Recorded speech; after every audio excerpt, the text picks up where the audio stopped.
Welcome, my dear students. This is the second part of Indigo Prose 5 for class 12th, and up to now we have almost completed the explanation, summary, and now we are going to start once again with the rest of story. First of all, reading. Think as you read. Number 1. List the places that Gandhi visited between his first meeting with Shukla and his arrival at Champaran. Second, what did the peasants pay the British landlords as rent? What did the British now want instead and why? What did the British want instead and why? What would be the impact of synthetic indigo on the prices of natural indigo? Now we continue with the chapter. Presently, the landlords learned that Germany had developed synthetic indigo. They thereupon obtained agreements from the sharecroppers to pay them compensation for being released from the 15% arrangement. The sharecropping arrangement was irksome to the peasants, and many signed willingly. Those who resisted engaged lawyers. The landlords hired thugs. Meanwhile, the information about synthetic indigo reached the illiterate peasants who had signed, and they wanted their money back. Explanation. While all this was going on, the landlords came to know about the chemical indigo being prepared in Germany. It was a blue colored dye made with chemicals. They started demanding money from the poor peasants in order to cancel their agreements, as they no longer required the indigo plantations. The sharecropping system was very annoying, so many of the peasants paid for the cancellation of their agreements. But as the news about synthetic indigo spread and reached the uneducated peasants, they started demanding their money back. Now, time for the text. At this point, Gandhi arrived in Champaran. He began by trying to get the facts. First, he visited the secretary of the British Landlords Association. The secretary told him that they could give no information to an outsider. Gandhi answered that he was no outsider. Next, Gandhi called on the British official commissioner of the Tirhut division, in which the Champaran district lay. The commissioner, Gandhi reports, proceeded to bully me and advised me forthwith to leave Tirhut. Gandhi did not leave.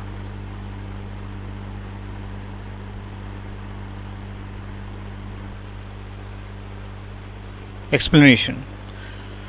When Gandhi arrived at Champaran, he decided to gather the facts. For this, he visited the secretary of the British Landlords Association. The secretary did not answer him because he could not give any information to an outsider. After this, he went to the commissioner of the Tirhut division. Champaran district was under Tirhut division. The commissioner not only threatened Gandhi but also suggested him to leave Tirhut immediately. Instead, he proceeded to Motihari, the capital of Champaran. Several lawyers accompanied him. At the railway station, a vast multitude greeted Gandhi. He went to a house and, using it as headquarters, continued his investigations. A report came in that a peasant had been maltreated in a nearby village. Gandhi decided to go and see. The next morning, he started out on the back of an elephant. He had not proceeded far when the police superintendent's messenger overtook him and ordered him to return to town in his carriage. Page number 50. Gandhi complied.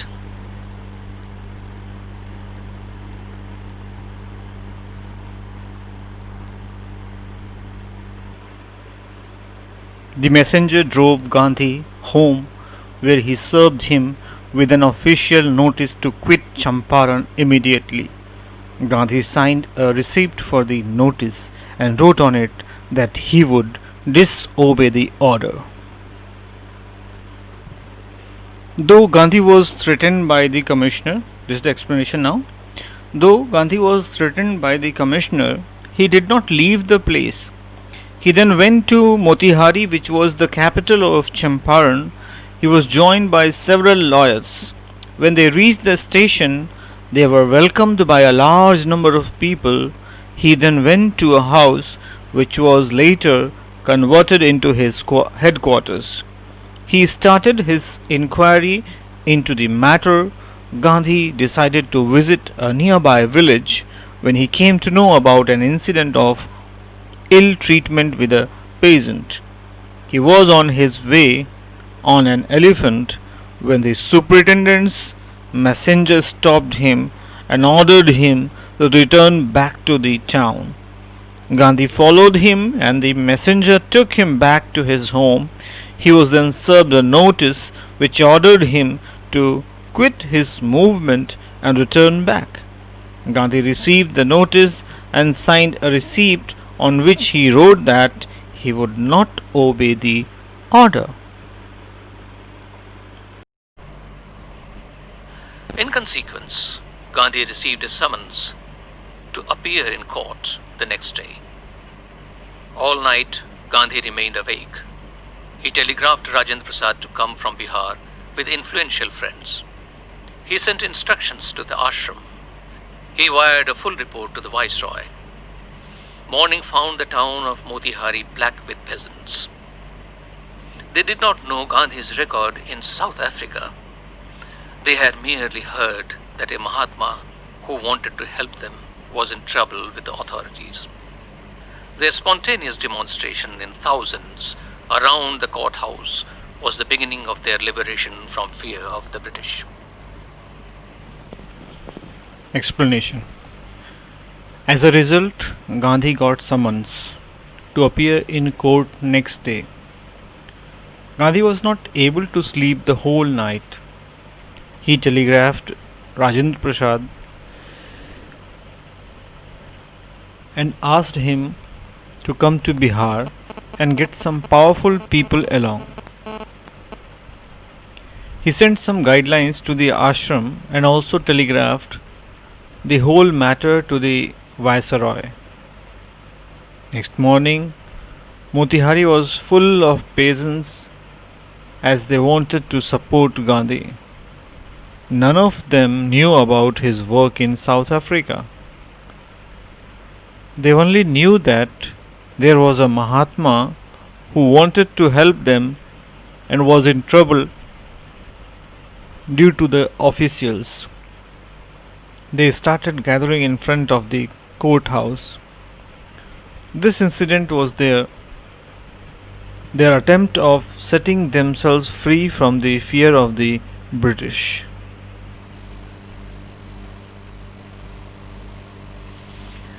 The officials felt powerless without Gandhi's cooperation. He helped them regulate the crowd. He was polite and friendly. He was giving them concrete proof that their might, hitherto dreaded and unquestioned, could be challenged by Indians. The government was baffled. The prosecutor requested the judge to postpone the trial. Apparently, the authorities wished to consult their superiors. Explanation. As the crowd had gathered in front of the court building, it became difficult for the officers to control the mob. They had to take Gandhi's help to regulate the crowd. Gandhi politely told the officials that if they would misuse their power, then there were chances that they would have to face a revolt from the Indians. As the situation was getting tougher, the lawyer requested the court to postpone the trial by some days. The authorities decided to first consult the higher authorities. Gandhi protested against the delay.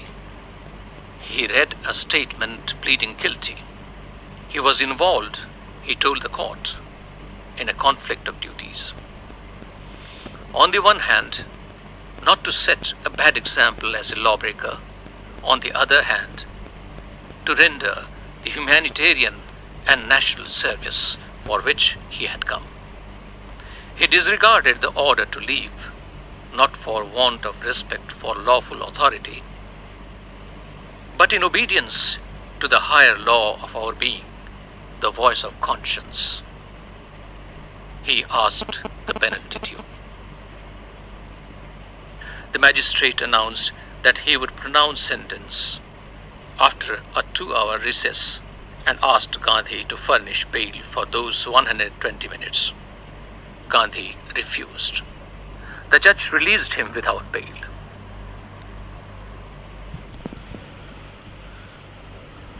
Explanation. Gandhiji objected against the delay in the proceedings of the case. He read a statement in front of the court in which he accepted his fault in a very humble manner. He said that he was not a lawbreaker and did not want to go against the law. But his duty towards humanity has a greater influence on him, and it forced him to do so. He refused to leave the town because he wanted to help the sharecroppers, as it was his moral duty. The magistrate asked him to arrange for bail because he was going to give his judgment after a 2-hour long break. Gandhiji refused to seek bail, and later on he was released without it. So my dear students, you can see I have highlighted using yellow color conflict of duties and humanitarian and national service, and with these I have put a small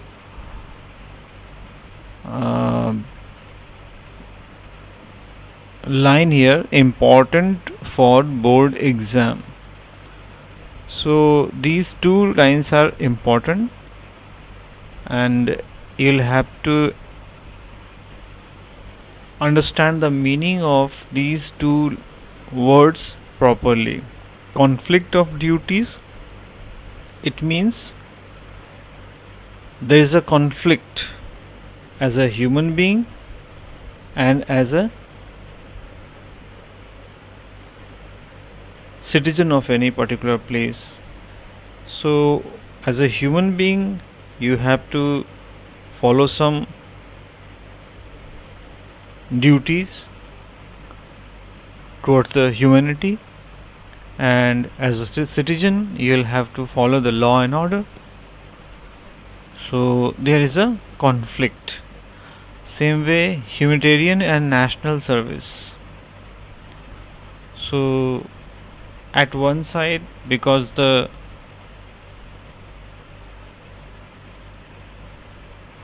poor peasants, they were suffering a lot, and on the other hand, if he was not going to follow the rules and regulation, he was going to be against the law and order.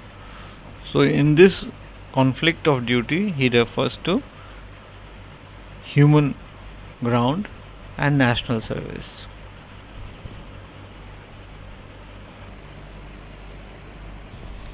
When the court reconvened, the judge said he would not deliver the judgment for several days. Meanwhile, he allowed Gandhi to remain at liberty. Page 51. Think as you read. The events in this part of the text illustrate Gandhi's method of working. Can you identify some instances of this method and link them to his ideas of satyagraha and non-violence? So we come to the beginning of page 51. Rajendra Prasad, Brij Kishore Babu, Maulana Mazharul Haq and several other prominent lawyers had arrived from Bihar. They conferred with Gandhi. What would they do if he was sentenced to prison? Gandhi asked. Why? The senior lawyer replied. They had come to advise and help him. If he went to jail, there would be nobody to advise and they would go home. Explanation. When the court proceedings restarted, the judge refused to deliver any judgment for many days to come. He allowed Gandhi to remain free. Some well-known lawyers like Rajendra Prasad, Brij Kishore Babu and Maulana Mazharul Haq came from Bihar to help and advise Gandhi. Gandhi asked that if he was sentenced to jail, then what would be their course of action?